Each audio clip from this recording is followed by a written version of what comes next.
This is a Hyundai Ioniq Electric, and in this video I'm just going to go through all the menus on the instrument cluster and the main screen up there.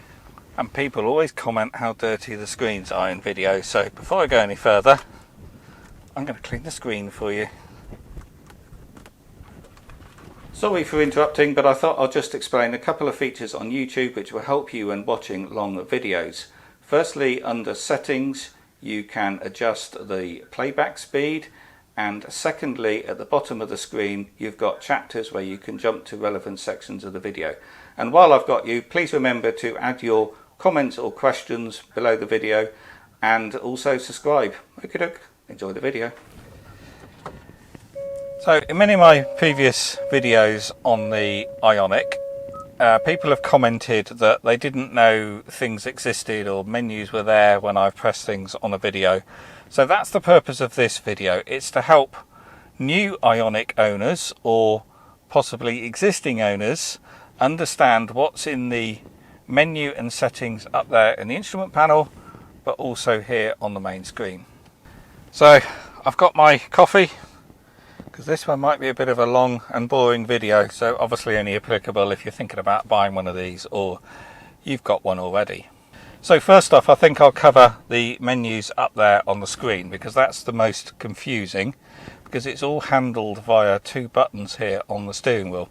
So your buttons on the steering wheel, on this side you've got telephone, volume and your voice control, and on this side you've got speed limiter, cruise control, and the buttons here to change what's up there on your screen. And it's these two buttons you're going to use. This one jumps through the menus and this one is for navigation. You've got up and down, and you push it for OK or selection. So if you recently purchased a Ioniq, this is going to be one of the first things you're going to want to do, because in here you can change the settings for your vehicle and customize it for what you want. And there's a few things I do recommend changing from the defaults. So this button here selects the menu, and then you use this one to navigate through the menu system up and down, and then you push it for OK or selection, as it were. So if I push this button up here, what it's doing is scrolling through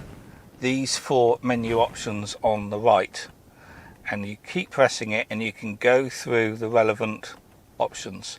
So I think first we'll go to settings. It soon disappears when you stop pushing it, but we'll start at the settings option there. And then as you can see, we've now got user settings up there in the screen. So at this point we can use the up and down arrow to navigate through the various ones. And when you're on the menu you want, or should I say the item you want, you then press it to select. So I'm going to whiz through these fairly quickly, but the first one we've got driver assistance, so I press OK to select it. And then we've got SCC response. I can't remember what SCC is, but let's press OK. I think that is collision response, and you've got fast, normal and slow. So you can select what you want, and I'm leaving it on fast. So you go back up to back, you push the button again for OK to jump back. I should have really read the manual there to see what these acronyms mean, but anyway. Next you got driver assistance, and this is where you can tick lane follow assist, and for most people you're going to want that on. Next you've got warning timing, and here you've got normal or later. So I've got that set to later, because otherwise the car gets a little bit sensitive on some of these safety systems. Then you've got warning volume. This is one you're going to want to change, because by default it's on high, and high and medium are still too loud. They make you jump when the lane keep kicks in. And I think low is a far better one to have it on. So you can push to select. Actually, there we are. It gives you an example of the volume. So we've got low there, and we can go back. Then we've got driver attention warning. This is the lead vehicle depart. This is where the vehicle will tell you when the car in front has moved off. That's quite useful if you're sat in a queue or a roundabout and you're not paying attention. You get a little warning notification to say that you need to pull away. And then you've got a swaying warning. That's obviously when you're swaying the vehicle. I don't think I've ever had that come up, unless that's your standard lane keep assist, but I'm pretty sure it's not. Anyway, most of the time you're going to want all these things on because they're there to make your driving safer. Forward safety, active assist, warning only or off. This is the autonomous braking. I cannot see a reason why you wouldn't have active assist on. And that's where it's going to brake for you if it sees a vehicle or a human in the road in front. It doesn't necessarily stop for an animal, and it certainly doesn't stop for a brick wall or a tree or something like that. It uses the radar but also the camera. So it only stops for cars or lorries, other vehicles and humans. But yeah, you're going to want that on unless you like braking to the very last minute and you don't want it to brake for you. You could have warning only, but I think you shouldn't be turning that one off. Next is lane safety, and this is where you got your lane keep assist and lane departure warning. I think if you've got the SE model rather than the premium SE like this, you'll only have one option in here. But for most drivers, again, you should really have all this stuff on. Blind spot safety. This is when something is beside you and you get the notifications in your door mirrors. Again, you can turn it off, but most people, you should have that on. Parking safety, rear cross traffic safety alert. That's something that only the premium SE has. Again, it's a very nice function if you're reversing out of a parking space and there's cars coming along. It will tell you before you've seen them. And that's it. So that's everything in the safety settings. Let's just go back up and press back. Next we'll look at doors. So under doors you've got auto lock, and you can decide when the vehicle locks the doors. Either it's when you pull away and you're getting some speed up, or it's when you put it into drive. And then next we've got auto unlock, and this is when the doors are going to unlock. So when you switch the vehicle off or shift it to P. I think shift to P is better for most people because sometimes you're going to sit there with the vehicle running and you might want to have the doors unlocked. But anyway, all of this is personal choice. Next we've got lights, one touch indications. That's the one touch indicator, and you can choose 3 flashes, 5 or 7. I think 7 is a little bit long. A lot of new vehicles have 7. I think 5 is adequate. 3 I think is too short. And then we've got headlight delay. This just keeps your headlights on when you've switched off the vehicle, and that allows you to maybe light up the path or light up your front door so you can put the keys in the front door. And then this is high beam assist. This is where the headlights will automatically dip and go back onto main beam when there isn't a vehicle in front, and obviously it dips when there is.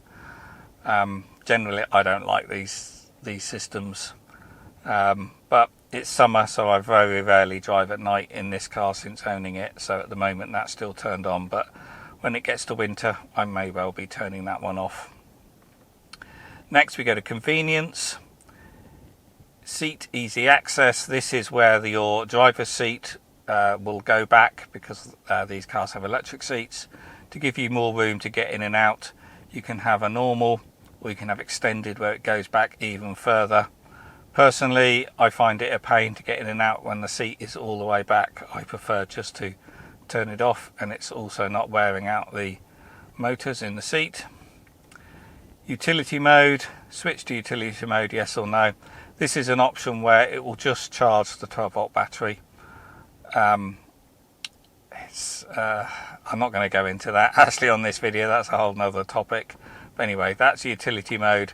It will allow you to give the vehicle a 12-volt battery. It's effectively like leaving the ignition on, leaving it in running mode effectively. Right, lock charging cable while charging or always.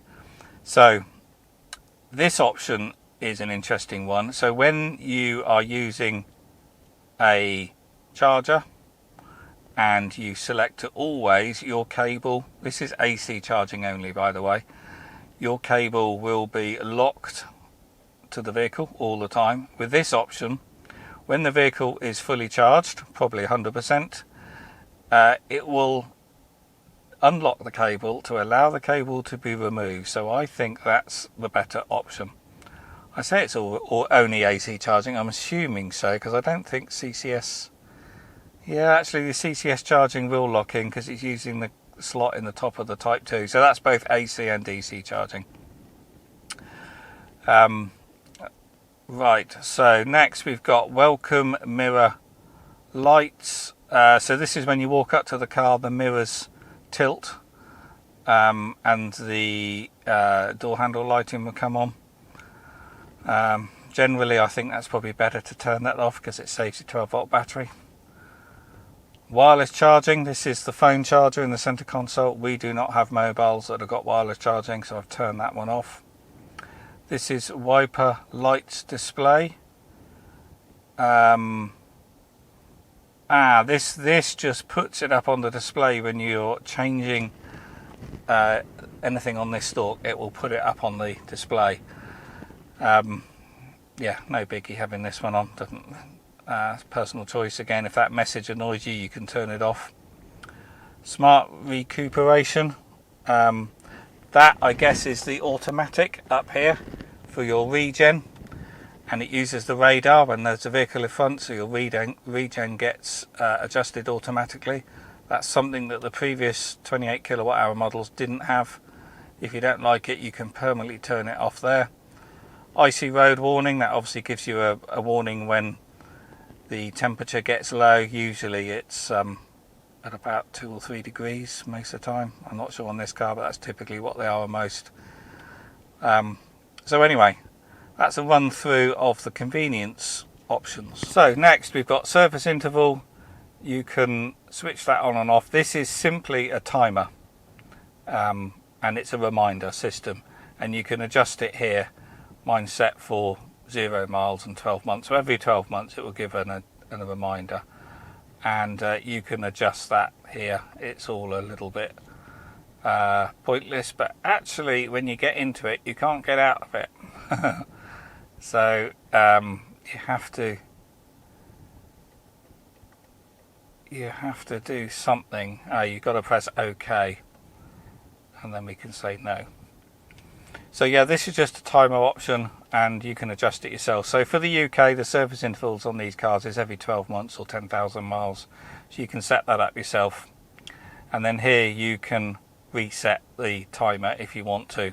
So when it's had a service, you would then just say yes, and the timer starts again. So it's just a reminder option. And then under here we've got other features, and in here we've got auxiliary battery saver. You should have that ticked, and that's going to switch the car on typically during the night and give the 12-volt battery a little top up if it needs it. If it's getting low, it will self-charge the 12-volt battery from the high voltage battery, and you want that ticked so you don't get caught with a dead battery. Energy consumption, this is something that I didn't realise was here actually. I'm going to put that on, so it will give you your energy consumption after ignition, after you switch the vehicle on, or you can have it so it's only after charging. Then here we've got temperature unit, and you can select centigrade or Fahrenheit. Here we've got tyre pressure units, and you can select how you want your tyre pressures displayed, and that's it for those options. So last off in settings is the reset, and that allows you to reset it to the factory default, which removes all of that customization that you've done. So once you've changed all your settings, the way to get out of this is to change the menu up there by pushing this button, and that allows you to then toggle through these various options. So let's go to the top one, which is consumption. So on consumption, you can see there's a little sub menu, and there are, well, you can see we've got a white bar at the top and there are 5 grayer bars, and by using the up and down arrows here you can toggle through 5 different screens within this consumption menu. So this is where it gets a little confusing, because not only do you have the menus here, you then, on some of them, you've got sub menus on the main screen. So let's just jump back up to consumption. Here we've got the average consumption, and then by pushing the down arrow we go to the next screen, which is accumulated information, and then we can push down arrow, then we've got the drive information, so that's just consumption and the stats of the current driving session. Then we've got driving style, so that's where the vehicle will tell you how efficient your driving has been. So at the moment I've been driving 58% economically, 42% normal, 0% dynamic. Dynamic basically means sporty or inefficient. And then push down arrow, then got energy flow, and this is just a little diagram, most EVs have this, where it shows you energy going from your battery pack to the motor when you're driving, and when you're slowing down and using that regenerative braking effect, it's showing you the energy coming from the motor and going back into the battery pack. I'm back to the consumption meter there, which is just showing you your average consumption while you're driving, and on any of these trip screens you can reset it by pushing and holding the OK button, as it shows you down there at the bottom. So now let's push the menu again and we go on to the next one, which is navigation. So there's only one screen on this one, and when you're driving without using the sat-nav or without having a route defined in the sat-nav, you just have a compass. But if you've got a route defined in the sat-nav, it will give you your directions up here as well. So let's give you a demonstration of that. So if I go to navigation and say search, and I'll put in a destination, it's now going to work out the destination, and let's select fastest and then say start guidance. At that point it then puts the route navigation options, what am I trying to say? It then gives you your guidance, tells you what you've next got to do. So it's saying in 1.6 miles we've got to turn left, and the total journey time is 61 miles. So it's just more handy looking at that screen, because that's in your sort of eye line, rather than looking over here and getting your turns up there.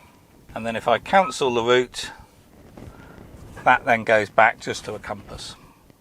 So pushing this, we then go to the next screen, which is currently attention level, but as you can see there we're on sub menu number 2 because the white dot is in the middle of 3. So attention level, that's basically saying when you last had a break, 28 minutes, because that's how long I've been sat in this car recording this video already. So if I then push the down arrow, we then have our tyre pressures displayed. They're not going to display until the car is moving. Then press down arrow again and we go to the first sub menu, and this is lane keep assist, and this is showing you when the vehicle can see both sides of the road, and it goes green when the lane keep assist is turned on. And then if I push the button again, we're back down to settings. So that's all of the options in this screen. You can just toggle through them all and then use the arrow there to go through the various options. And I generally leave it on the consumption, the instant consumption here, which is in the bar at the bottom, and that's your average consumption there. I tend to find that's the most useful screen to leave it on, unless you're using the inbuilt navigation, then that navigation screen is particularly handy as well. So next, let's go through the settings on the main screen here. So first off, I suppose I should just mention you've got shortcuts at the bottom. So you can shortcut to the map, which I've got it on now, and that is the onboard navigation map, which is completely different to your phone mirroring, whether that's Apple CarPlay or Android Auto. Next, you've got navigation. This is the bit that's maybe a bit confusing because maps is different to navigation. So maps is giving you a live feed of a map wherever you are at the time, but navigation is where you go to actually enter the route or enter your destination, should I say. Then we've got radio, then we've got media, and obviously have different media sources. You could be streaming Bluetooth, you could have a USB stick. Then this is your seek and track, whether you're skipping songs or on the radio, skipping radio channels. Next, there is a star option, and you can program what you want to be under that star key. In my case, I've got Android Auto programmed, so when I plug my phone in on a cable, at any point I can push that as a shortcut to jump straight into Android Auto without going through the menu options. I think that's the most useful function you can use your shortcut key. Actually, it's not called shortcut, it's called a favourite key. And then next you've got setup, so that's what we're going to go through on this video. So first off, let's go into the vehicle settings, and we've got some more settings here to customise the vehicle. So first is drive mode, and this is your different drive modes you have under this button, and you've got eco, normal and sport. And I think you really want to change these because a standard, the Hyundai standard, is level 3 regen, and I think for most people they're going to want that on level 3, but regardless, I think for most people you're going to want to set at the same level on each of these modes, which is what I've done. But the standard isn't, they have different levels of regen. But I think when you're changing your drive mode while you're driving, you're primarily doing that for power. So if you're dropping it into sport mode, you're doing that because you want the power. I think for most people you're not going to want your level of regen adjusted, because when you lift off the accelerator you want some familiarity there and you want the car to behave the same. So I think for majority of drivers a good option would be to set your preferred level of regen, whatever it is, to be the same in all the drive modes. The other option here is drive mode change alert, and this is where it puts the information up on the screen. So let me give you a demonstration. If I just go back to map, if I change the drive mode here and I've gone to sport, it puts that up there, and if I change it again to eco, it does that. That's all that notification is. Obviously your dash completely changes, so when it's in eco the dash is green, when it's in normal mode it's blue, and when it's in sport it all goes red, and what's displayed in the center changes in each mode as well. But that little tick box is just this notification up here. So let's just jump back to there. So that's that tick box there. And then the other option we've got here is climate control, and we've got an auto defog option. I can't see why you wouldn't want to have that ticked, but anyway. Air conditioner is automatically operated to create airflow to clear the windscreen. So auto defog is something that Hyundai and Kia cars have, and it's that sensor up there, and it's constantly sensing the windscreen, and when it detects that the windscreen is getting misted up or fogged up, it will automatically put your climate control on and demist the windscreen by itself. It's a very handy function, and I don't know why you would ever want to turn it off, to be honest. So we can go back with that key up there, and we're back to the main screen. So next we'll go to EV. So under here we can adjust our charging limit. So when you're DC rapid charging you can set a maximum threshold, which is a good idea. I think that should be 80 or 90%. You shouldn't be charging your car to 100% on a DC rapid charger, because that's just inefficient use of your time, and it's also hogging up that charger and stopping other people use it. And if you don't know, if you're new to EVs, when you charge an electric vehicle, they charge pretty quick from empty up to 80%.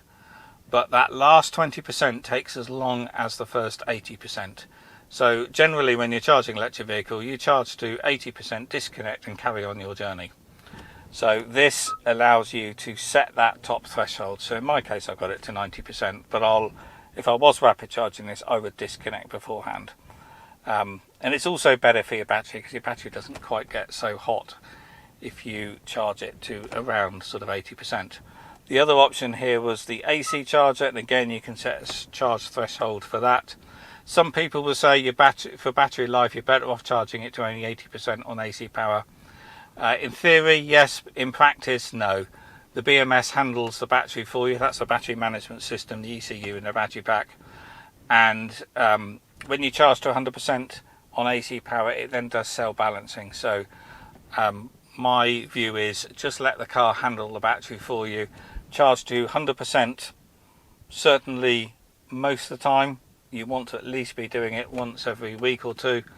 But my view is charge to 100% all the time on AC power, but charge to 80% on DC power. Unless you're on a journey and you really need the range, then, and you're not hogging the charger, then it is fine to charge to 100%. You're not going to do any damage to the battery, but you're just wasting your own time. So next we go to charging current, and this is where you can set the current of the AC charger. Again, I don't think you're ever going to want to adjust any of those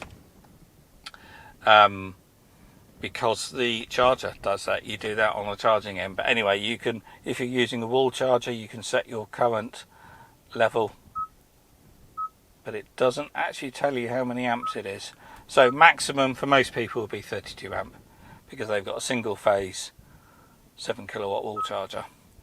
The portable charger, i.e. the granny cable, you can adjust it, but again it doesn't say here how many amps it is. But a portable charger is limited to 10 amp anyway, because you can't draw any more through a UK plug socket for hours on end, otherwise it all starts getting a bit hot. So I don't think you would necessarily want to reduce it anymore, unless of course you use an extension cable. That's an example where you might want to reduce it, or your socket, you're a bit worried about overheating, and maybe your socket isn't an EV socket, because they should be EV rated socket. So there's times where you might want to do that in the car and adjust your granny charging cable charging rate. But anyway, that's a whole other story, so a whole other topic, so I won't go into that on this video. And the next is winter mode. And battery performance may deteriorate at low temperatures. Using this function will maintain the driving and DC charging but reduce driving range. So winter mode, by the looks of it, is battery heating. So it's saying in cold weather it's going to maintain the charging, the driving and charging performance, but reduce driving range. So it's basically saying it's going to use some of its own electricity to heat the battery, I think. But in UK climates, I don't think we really get cold enough where that's really an issue. So the next one is navigation, and then here we've got various settings for your navigation. So we've got vehicle speed. This is where it shows your current speed on the map. Traffic information, colour for the traffic on the route. POI is point of interest, so this is where you can change your point of interest icons. So this is additional information that gets showed on the map. So I've just got EV charging stations, parking, fast food, cafes. But you can have all sorts of things displayed on your map if you want it. And then we've got guidance. So this is where you can change your route options. I've got mine set to fastest, economically, the most economic, and prefer motorway. But this is, I think, just where you can change the order. That's what that is. You can change the order. And then we've got set your distance, interval distance, and cumulative. So we can adjust that there. Guidance location, show details of the route, show and hide the route guide. So this is that extra information you have on the side of the screen. For most people, you're going to want that on because this is quite a wide landscape screen, so it's not like you're hogging it when you have this extra information. Border crossing information, that tells you when you're crossing into another country. Probably get a warning to say obviously remember to drive on the other side of the road. The show route overview while stopped, so yeah, that's just going to give you additional information while you're stopped to show the whole route. Mute guidance when you're nearby your destination. So these are all very personal things that you can customize. So here's something that I've done another video on. This is alerts, camera alerts. This is unticked by default, which I think you're probably going to want this on, and this will tell you when you're driving up to a speed camera. And then the other option here is this one, and this will tell you if you're going too fast when you're in that range of the speed camera, and it prompts you to slow down until you get to the speed limit, the legal speed limit of that bit of road where the camera is. So that's two things you should have ticked, which aren't as standard. Next we go to the map, and this is where you can customize your map. We've got map mode, you can have it in 2D or 3D, and auto zooming. With all of these, you're probably just going to want to play with them and see the differences between them. We've got font size, and then we've got your colours. So you can adjust the colour of the map. To be honest, on the Ioniq, or Hyundai should I say, none of them are great. It's the best of a bad choice really. Then you can change the colour of the cursor or your vehicle. Then we've got the zoom settings, and you can adjust that there, how the map zooms in and out when you get to junctions and things. And then finally, automated features. We've got previous destinations. So this is whether it's going to save your previous destinations and display them when you're entering a route. Distance in miles or kilometers there. And also if you do a navigation update, a software update yourself, it will always drop it back 2 kilometers. So this is where you change it back to miles if you're in the UK. And return to map off. So it tells you at the bottom here.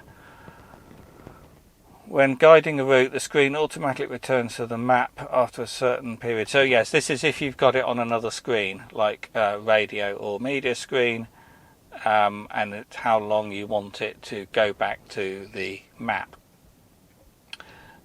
Personally, I turn that off because if I've gone to another screen, I want it to stay on another screen, but that's up to you again. Then you've got your data. This is where you can select, this is where you can import your own points of interest off a USB stick. And then under here, satellite, this is just showing you what the current satellite navigation is reading in terms of satellites up there in space. So yeah, that's it for your sat-nav settings. So next we've got sound, and first off we've got speed dependent volume control. So this is where you can adjust whether the vehicle adjusts the volume depending on your speed. So as the vehicle gets faster, the road and tyre noise increases, so you can make it automatically turn the volume up. That's basically what that is. Then we've got volume limitation on startup. Actually, I think I'm going to tick that. So that's where the volumes will be a little bit lower initially. That'll be handy for me. I like to have my music loud, but obviously when you get in a vehicle you don't want it suddenly blasting away loud, so that's what that is. Next we've got position. This is basically adjusting your fader, so you can adjust where you want your sound coming out, front and back, left and right, or you can push that to have it in the middle and all the speakers are equal. Then we've got your equalizer. Then we've got driving guidance. So in here we've got guidance volume. So there's various things you can adjust. The volume of the beeps, navigation guidance, navigation sound effects, ringtones, all sorts of things there. Voice prompts. Guidance will be at this volume. And what's quite nice, as you can tell, it will give you an example of each as you're doing it. Then we've got navigation during phone calls. You can tick whether you want it to still keep giving you the prompts while you're in the middle of a telephone call. Navigation prioritized. Mute navigation guidance, so that's press the mute button on the steering wheel while the navigation prompts are playing, and this will mute the guidance for 10 seconds. Didn't know that. I think I'm going to select that. So yeah, if you push and hold that, that's mute, and that will just mute it for 10 seconds. Then we've got radio noise control. Don't think I've ever seen this one either. And you can adjust your radio noise control. A sound will reduce noise in areas of weak. Alright, so that's just clever sound adjustments when you've got weak radio signal. So that's all the sound. Next go to phone projection. And phone projection is basically Android Auto and Apple CarPlay. So here we've got just a list of the paired phones. Privacy mode. That will basically hide all the call history and contacts and messages. Bluetooth system, that's basically just the Bluetooth name and the passkey, you can adjust there. Phone projection settings, so this is your options here where you can enable or disable Android Auto or Apple CarPlay.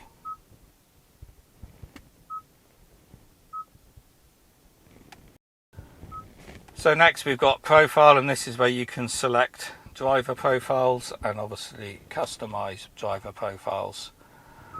And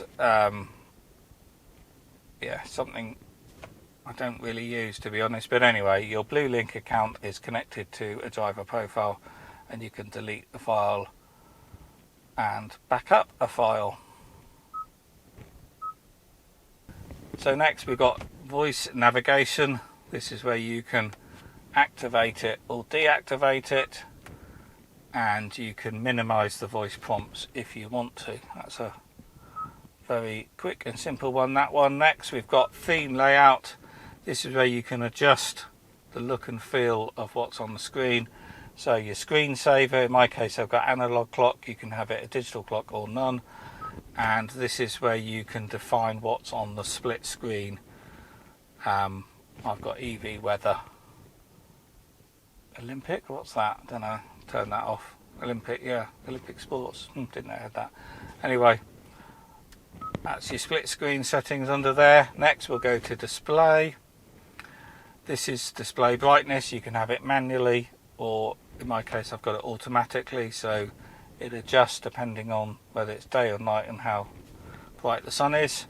We've got a blue light filter, so at night you can turn off blue light. A bit unusual for a car, you normally have that on a tablet or a phone, and you can set up a schedule for that as well. And then under here we've got extend rear camera use. So this is an option that when you have the rear camera on, it keeps it running for a little while. Personally, I don't like that. I didn't know you could turn that off, so I'm going to turn that one off there. So next we've got a button, and this is where you can customize what your favorite button is doing. So in my case, as I said, I've got phone projection. So this is now a shortcut to Android Auto for me, but you can adjust what you have on it there. Here we've got the mode button on the steering wheel, which is this button, and you can customize what that toggles through. Normally it would be your music sources, and then here we've got the buttons here. You can customize what those buttons do. So I've got it toggling through favorites. I don't really have any favorites set up, so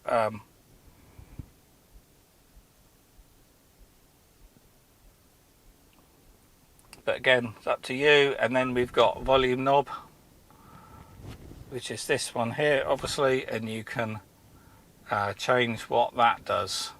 most people are just going to want to leave it on volume, but if you prefer, you can have it as a zoom in and out function on the map. So I've gone too far there, so we're nearly through them. So next is Bluelink, and you can adjust the Bluelink settings in here. I'm not going to go through all of that on here because there's private information on that. And then finally we've got General, and this is just going to give you all the information about the unit in your car. So it's going to tell you when it was last updated. I did mine in June. You can update the software yourself by googling update Hyundai navigation and go to the EU website, and you can download the software on a USB stick, stick it in down there and update this. We're currently 21st of August. The last update on the Ioniq Electric was the 1st of June 2023. And I think they release updates about every 6 months. So come the new year, there'll be a new update and you can go and get it yourself and update it. But this is where you can look at all the information about the head unit and the language and that sort of thing.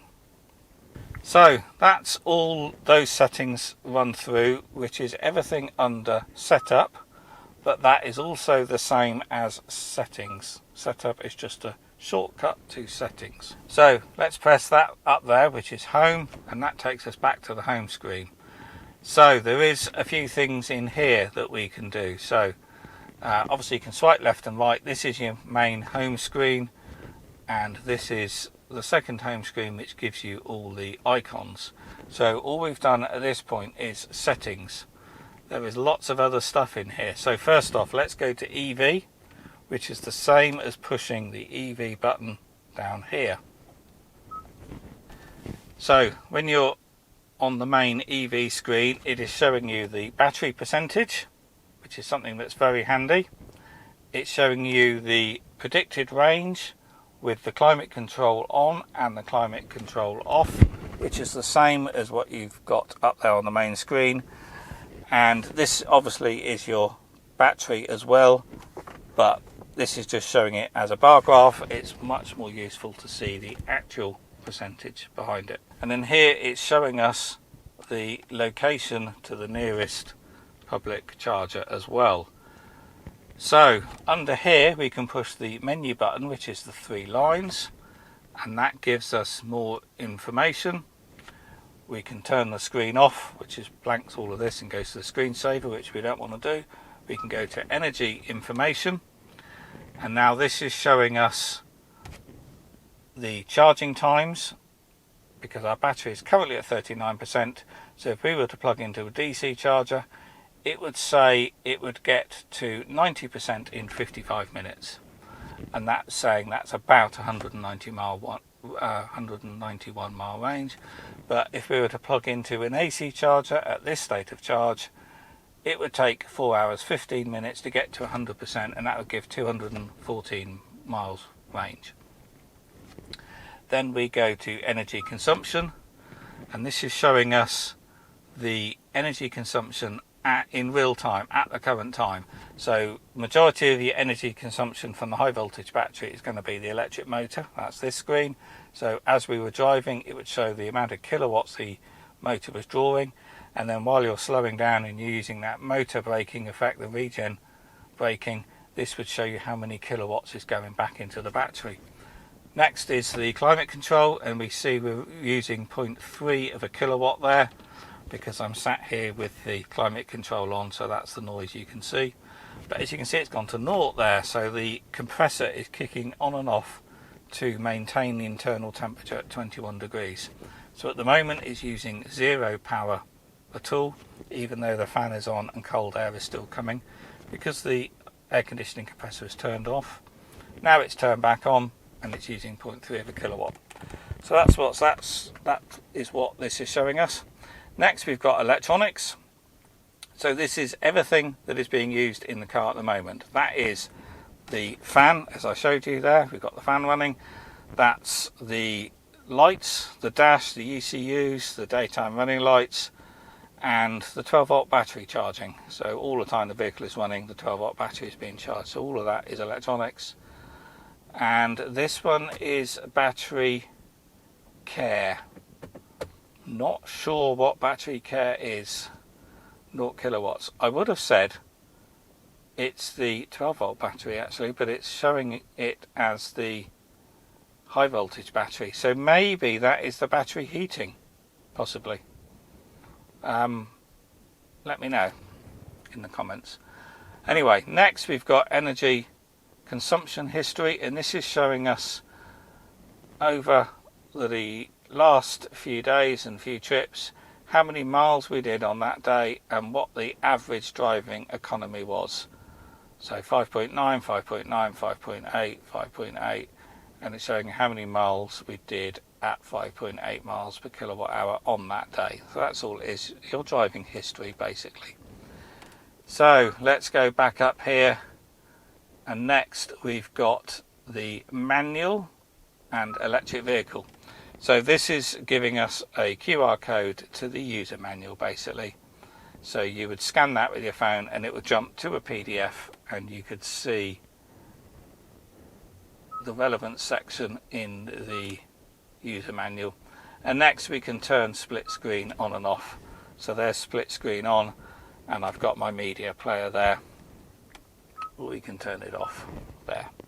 So there's a few other things under the EV screen here. So first off, we've got this little symbol at the top here, this little round symbol, and that's basically showing the driving radius that you've got with your current state of charge. So the battery is currently at 39%, so it's saying this is how far I could drive with the battery at 39%, which I think you'd struggle, to be honest, but anyway, that's what that screen is. It's a bit of reassurance.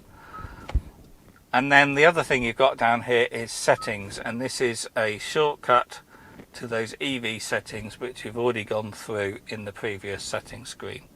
So next we've got phone, and in here we've got recent calls, your contacts where you can search them, you've got a number pad that you can type in, and we've got messages. And messages is your text messaging, but I don't have that connected on my phone at the moment. Next we've got Bluelink, and this is where, I haven't used this before, this is where you can get information from the internet via Bluelink. So this is where it's going to be importing my calendar, and that failed, but you can get weather, sports, vehicle diagnostics, and this is where you can go to your Bluelink settings. So when you run the Bluelink app, you can see all this information on your app as well. Then we've got Hyundai Live, and this is where we can get traffic, and it's getting this all from the internet, I guess. Anyway, it's brought up the traffic issues, charging stations. Good thing with the Hyundai is it does keep this all up to date. We had roadworks recently on a road and it knew about it. Yet Google Maps didn't, interestingly enough, but the Hyundai one did. And we got live parking, which I'm not going to wait for that to update. So the next one is that user manual, which we've already seen, where you can scan it and look at the electronic version of the user manual. Next we've got voice memo. I've never used that, but this is where you can leave yourself a voice memo while you're driving, which is quite a nice function. Next we've got radio, and while you're in radio, under the menu option, you've then got all the settings and things that you can do within radio. Got to remember, on any screen you can push this and you will have various options yet again in every single screen. So next we've got media. This is obviously your other media sources, and again we can change the media source and we can change it up there on that button as well. Got nothing I can show you on there. Next we've got maps. This is the same as pressing map down there, and when you press menu in there, this is where we've got various options where you can show your point of interest. We can go back to that EV range, which is another shortcut to that. But there's not much you can do within maps, because maps is just the overlay. It's navigation where all the other stuff is. So to get out of maps, to go back to the home screen, you can push the home button at the top there. So as I said, it's navigation where you've got all the stuff that you're going to want to change on navigation, and you can set up favourites there as well. So I'm not going to go into all of that on there because it's not really settings related. Next we've got climate. I've never been here, to be honest. So again, we've got the auto defog, which we've seen that in other screens, and this is not selectable. So obviously this is only going to change when we change buttons down here. So I can't really see the purpose of this. It's just relaying what's already on this screen down here already. So is there anything else I can do under menu there? Climate control settings. Well, we've already been into those.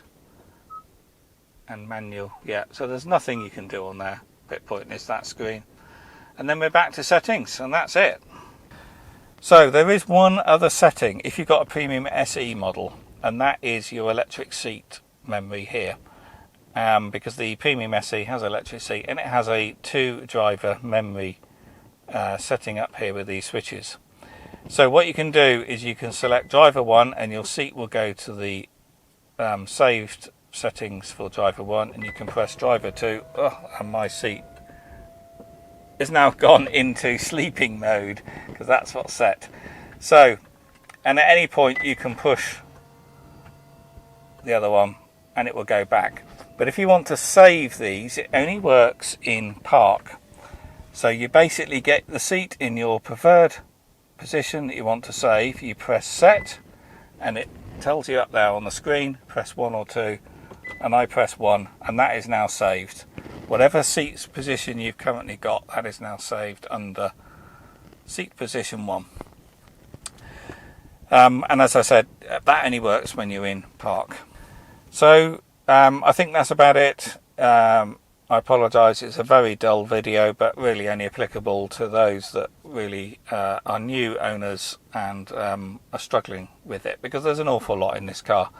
And what is quite confusing if you're a new owner is how the screens and the menu system works on those buttons there.